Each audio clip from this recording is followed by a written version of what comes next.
আসসালামু আলাইকুম ওয়া রাহমাতুল্লাহি ওয়া বারাকাতুহু। আজকে আবারও পূর্বের ধারাবাহিক নিয়মে সূরা আন-নাজমের ১৪ নম্বর আয়াতের পূর্ণ বিশ্লেষণ নিয়ে হাজির হলাম। সঙ্গে থাকুন, দুনিয়া ও আখিরাতের কল্যাণ হাসিল করুন। আজকের শিরোনাম সিদরাতুল মুনতাহা, সৃষ্টির শেষ সীমানা এবং এক অলৌকিক যাত্রার গন্তব্য, দ্য আলটিমেট বাউন্ডারি। প্রিয় দর্শক ও পাঠকবৃন্দ, আজ আমরা কোরআনের এমন একটি আয়াতের সামনে দাঁড়িয়েছি যা আমাদের এই পরিচিত মহাবিশ্বের মানচিত্রকে ছাড়িয়ে এক অনন্য জগতের পরিচয় দেয়। নবীজি সাল্লাল্লাহু আলাইহি ওয়াসাল্লাম মেরাজের রাতে জিবরাইল আলাইহিস সালাতু ওয়াসসালামকে দ্বিতীয়বার কোথায় দেখেছিলেন? আল্লাহ সেই নির্দিষ্ট জায়গাটির নাম আমাদের জানাচ্ছে। Let's explore the deep meaning of the verse. আজকের ১৪ নং আয়াতে আল্লাহ তাআলা বলেন, ইন দ্য সিদরাতিল মুনতাহা, অর্থ সিদরাতুল মুনতাহার নিকটে। কি বুঝালেন এখানে? এখন আমরা যদি এই আয়াতটিকে শব্দে শব্দে বিশ্লেষণ করি বা ওয়ার্ড বাই ওয়ার্ড ব্রেকডাউন করি, এই ছোট্ট আয়াতে মাত্র ৩টি শব্দ রয়েছে, কিন্তু এর ব্যাপ্তি অসীম। ইন্দা এর অর্থ হলো নিকটে বা পাশে বা সমীপে। আল্লাহ এখানে একটি ভৌগোলিক অবস্থান বা লোকেশন নিশ্চিত করেছেন। এটি প্রমাণ করে যে মেরাজ কোনো মানসিক কল্পনা ছিল না, বরং এটি ছিল একটি ফিজিক্যাল বা শারীরিক সফর। It marks A precise point in the celestial reel, অর্থাৎ এটি স্বর্গীয় জগতের একটি সুনির্দিষ্ট বিন্দুকে চিহ্নিত করে। সিদরা এর শাব্দিক অর্থ হলো কুল, বৃক্ষ বা বড়ই গাছ, লোট ট্রি। কিন্তু কেন এখানে গাছের উদাহরণ দেওয়া হল? আরবেরা যখন মরুভূমিতে দীর্ঘ পথ চলত, কোনো বিশাল ছায়া কোনো গাছের নিচে তারা বিশ্রাম নিত এবং সেখানেই পথের সমাপ্তি হতো। আল্লাহ এখানে একটি প্রতীকী বৃক্ষের কথা বলেছেন যা অত্যন্ত বিশাল এবং নূর দিয়ে ঘেরা। আল মুনতাহা এর অর্থ হলো শেষ সীমানা বা চূড়ান্ত গন্তব্য, দ্য এন্ড পয়েন্ট, অর্থাৎ এটি এমন এক বর্ডার যার উপরে আল্লাহ ব্যতীত আর কোনো সৃষ্টি, এমনকি কোনো ফেরেশতা বা জিবরাইল আলাইহিস সালামের যাওয়ার অনুমতি নেই। The boundary beyond which no creation can pass, অর্থাৎ এটি এমন একটি সীমানা যার ঊর্ধ্বে আল্লাহ ব্যতীত সৃষ্টির অন্য কোনো ফেরেশতাগণ যেতে পারে না, যে সীমানা অতিক্রম করে কোনো সৃষ্টির সৃষ্ট যেতে পারে না। কেন আল্লাহ এই সীমানার কথা বললেন? দ্য ডিভাইন উইজডম, আল্লাহ কেন এই স্থানটির কথা উল্লেখ করলেন?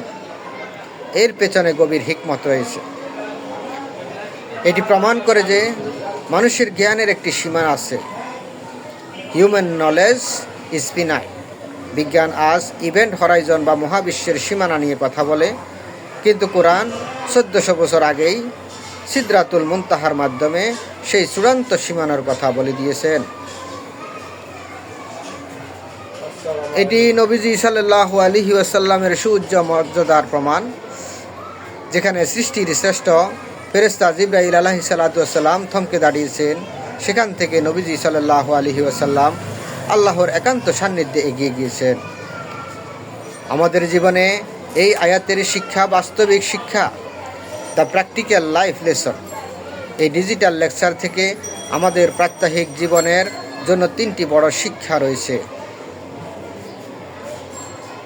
নিজের সীমাবদ্ধতাকে চেনা, নো ইউর লিমিটস। সিদরাতুল মুনতাহা আমাদের শেখায় যে আমরা যতই জ্ঞান অর্জন করি না কেন, আমাদের ঊর্ধ্বে একজন মহাজ্ঞানী আছেন। অহংকার ত্যাগ করে বিনয়ী হওয়াই বুদ্ধিমানের কাজ। Wisdom starts with recognising your limitation. জ্ঞান শুরু হয় আপনার সীমাবদ্ধতা স্বীকার করার মাধ্যমে। চূড়ান্ত লক্ষ্য স্থির করা, যেমন সিদরাতুল মুনতাহা ছিল সফরের একটি চূড়ান্ত গন্তব্য, তেমনি আমাদের জীবনের গন্তব্য হওয়া উচিত আল্লাহর সন্তুষ্টি। দুনিয়ার ছোটোখাটো স্টেশনে থেমে না থেকে আমাদের দৃষ্টি যেন আখিরাতের সেই চূড়ান্ত পুরস্কারের দিকে থাকে। শৃঙ্খলার গুরুত্ব। সিদরাতুল মুনতাহা মহাবিশ্বের একটি শৃঙ্খলার নাম। আল্লাহর প্রতিটি সৃষ্টি নির্দিষ্ট সীমানা মেনে চলে। আমরা যদি আমাদের জীবনে আল্লাহর দেওয়া আইন বা সীমানা হুদুদ মেনে চলি, তবেই সমাজে শান্তি আসবে। Discipline is the key to success in both worlds. শৃঙ্খলা উভয় জগতেই সাফল্যের চাবিকাঠি। The closing note. বন্ধুগণ, সিদরাতুল মুনতাহা হলো সেই জায়গা যেখানে গিয়ে আমাদের বুদ্ধি থমকে দাঁড়ায়, কিন্তু আমাদের ঈমান ডানা মেলে। এটি আমাদের মনে করিয়ে দেয় আমরা এই নশ্বর পৃথিবীর জন্য তৈরি হইনি, আমাদের আসল ঠিকানা আরও উঁচুতে। We are spiritual being on a human journey destined for something much greater. অর্থাৎ আমরা মানব যাত্রায় এক আধ্যাত্মিক প্রাণী। আমরা আরও বৃহত্তর কিছুর জন্য নির্ধারিত হয়েছি। পরবর্তী পর্বে আমরা আলোচনা করব 15 নম্বর আয়াত নিয়ে, যেখানে আমরা জানব সিদরাতুল মুনতাহার ঠিক পাশেই অবস্থিত সেই শান্তিময় জান্নাতুল মাওয়া সম্পর্কে। Stay connected to feel the peace of জান্নাহ। জান্নাতের শান্তি অনুভব করতে সংযুক্ত থাকুন। আসসালামু আলাইকুম ওয়া রাহমাতুল্লাহি ওয়া বারাকাতুহু।